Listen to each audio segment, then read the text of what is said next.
தான் சட்டமன்ற உறுப்பினராக வெற்றி பெறவில்லை என்றாலும் கூட அமைச்சரவையிலே சேர முடியும். தாவேக தரப்பிலிருந்தும் அவ்வாறு அழைப்பு விடுக்கப்பட்டது. நம்முடைய கட்சியின் முன்னணி தோழர்களும் அதை வலியுறுத்தினார்கள். நல்ல பொறுப்பை எடுத்துக்கொள்ள முடியும். அதன் பிறகு திருச்சி கிழக்கில் கூட நீங்கள் போட்டியிட முடியும் என்றெல்லாம் கருத்துக்கள் சொல்லப்பட்டன. பதவி ஆசை இருந்திருந்தால் உடனடியாக அதற்கு நான் செய்து தந்திருக்க முடியும், இணங்கி இருக்க முடியும்.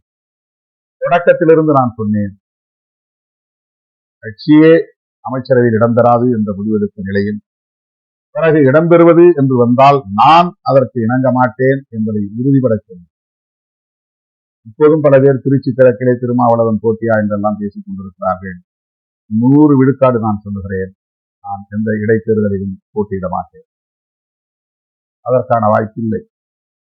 அதனை நான் ஏற்கனவே திரு விஜய், தமிழகத்தின் முதலமைச்சர் திரு விஜய் அவர்களிடத்திலே தெளிவுபடுத்தி